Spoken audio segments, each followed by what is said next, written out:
읽어주는 아침 묵상 말씀입니다. 오늘은 창세기 40장 말씀으로서 고난 중에도 섬기는 요셉이라는 제목으로 묵상하겠습니다. 사람의 인격은 고난 중에 연단됩니다. 요셉은 억울한 고난 중에도 감옥에서 남을 위해서 열심히 봉사했습니다. 그러나 서두르지 않고 하나님의 인도하심을 기다렸습니다.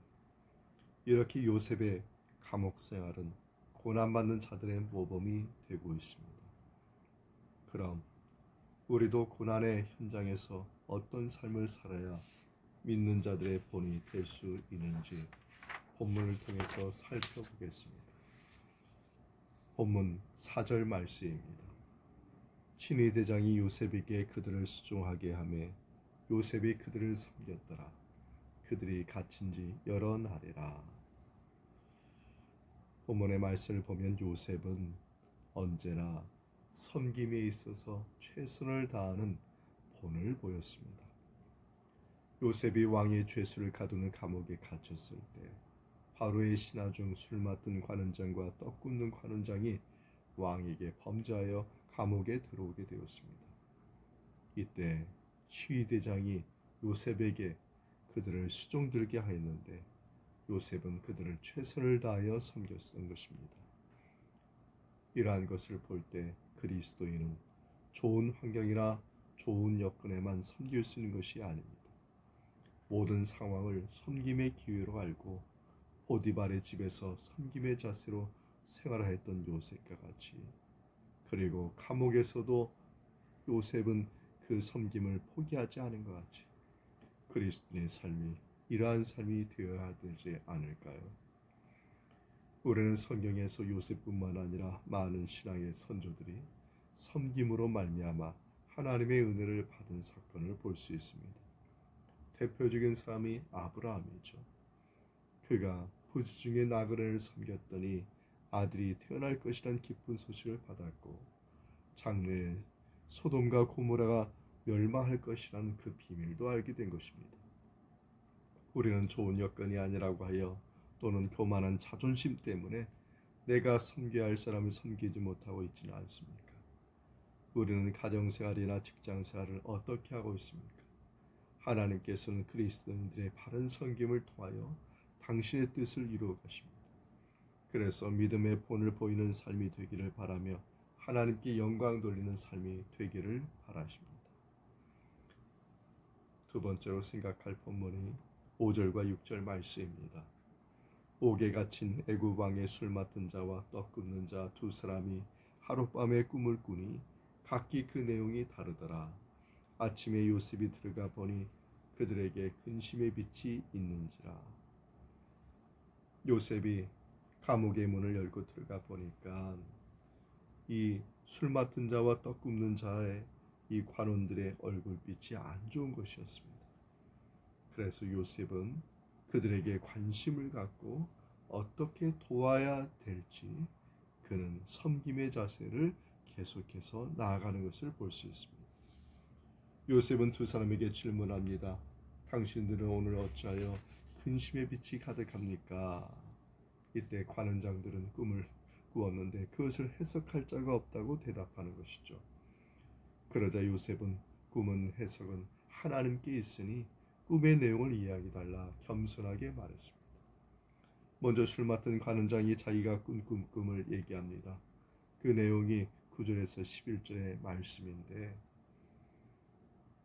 꿈에서 그는 포도나무를 보았고 그 나무에 세 가지가 있고 싹이 나서 꽃이 피고 포도송이가 익었고 그래서 그 익은 포도송이를 짜서 그래서 그것을 잔에 담아 바로에게 바치는 그러한 꿈을 꾼 것입니다. 술 맡은 관원장의 꿈은 요셉이 어떻게 해석합니까? 12절부터 13절의 말씀을 보면 요셉이 해석하기를 가지가 세 개 있는 것은 사흘을 얘기하는 것이고 이제 모든 그 전직들이 그 임무들이 일들이 사역들이 회복이 되어서 바로 옆에서 시중들게 될 것이라는 그러한 말을 하게 됩니다. 그러면서 요셉은 부탁합니다. 자신은 억울하게 감옥에 갇혔으니 이 문제를 해결해 달라고 나중에 복직이 되면 해결해 달라고 간청합니다. 다음에 떡 굽는 관원장이 요셉의 꿈을 해석하는 것을 보고 아주 좋게 여기고 자기의 꿈을 얘기합니다. 16절에서 17절 말씀입니다. 흰떡 세 광주리가 머리에 있는데 맨 위에 있는 광주리는 바로를 위한 그러한 떡인데 근데 새들이 와서 그것을 먹어버리는 그러한 꿈을 꾼 것입니다. 요셉이 해석합니다. 새 광주라는 것은 사흘을 얘기하는 것이고 사흘 후에는 어떻게 되느냐 하면은 그 사흘 후에는 나무에 매달려서 그래서 새들의 밥이 될 것이라는 이러한 안 좋은 꿈을 해석해 주었습니다. 이 말을 들은 떡관원장이 어떤 태도를 보였겠습니까? 요셉에게 안 좋은 그러한 인상을 보였을 수도 있고 폭력을 해야 할 수도 있었을 것입니다. 그러나 요셉은 진실하게 그에게 다가가서 얘기한 것이죠. 어떻게 하면 도와줄 수 있는지 그에게 상담해 준 것입니다. 베드로전서 4장 10절에 보면은 이렇게 말합니다. 각각 은사를 받은 대로 하나님의 여러 가지 은혜를 맡은 선한 청지기같이 서로 봉사를 하였습니다. 하나님께서 은사를 주셨습니다. 각자 맞는 선물을 주신 것입니다. 이것을 나를 위해서만 쓰라고 주신 것이 아니라 서로를 봉사하라고 주신 것이죠. 선한 청지기와 같이 서로를 봉사하는 것이 이것이 그리스도인의 삶의 모습이고 지금 요셉이 불이익을 당할지라도 그들의 형편, 관원장들의 형편을 보고 도우려고 하는 그 마음이 바로 이 말씀과 같이 연결된다고 할 수 있습니다. 우리는 친구들이나 교인들이나 이웃 사람의 문제에 대해서 얼마나 관심을 갖고 얼마나 도와주고 있습니까? 지난 주간에는 누구를 도와주었으며 이번 주간에는 또 누구를 만나 어떤 도움을 주려고 계획하십니까? 바라옵기는 자기가 받은 은사들, 은혜를 맡은 선한 천지같이 서로 봉사하고 섬기는 삶을 통하여 그리스도의 본을 보이는 우리 모두가 다 되기를 바랍니다. 셋째는 은혜 받은 사람은 은혜를 준 사람을 기억하는 것입니다. 본문의 22절과 23절의 말씀을 보겠습니다. 떡 굽는 관원장은 매달리니 요셉이 그들에게 해석함과 같이 되었으나 술 맡은 관원장이 요셉을 기억하지 못하고 그를 잊었더라. 요셉의 꿈 해석대로 술 맡은 관원장은 복직되고 떡 굽는 관원장은 사형을 당했습니다. 그러나 술 맡은 관원장은 관직이 회복된 후에 어떻게 하였습니까?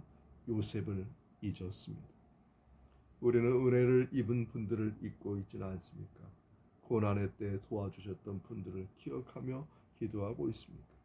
특히 그리스도를 통해 받은 은혜를 기억하고 있습니까? 예수님은 우리를 구원하기 위하여 십자가 위에서 피를 흘리며 죽으셨습니다. 그러므로 우리는 주님의 그 놀라운 사랑을 잊지 말아야 됩니다. 그래서 믿는 자의 본이 되는 삶을 살며 하나님과 사람들에게 사랑받는 복된 삶이 되기를 주님의 이름으로 축원합니다. 이 말씀의 은총이 우리 모두에게 함께하기 바랍니다. 아멘.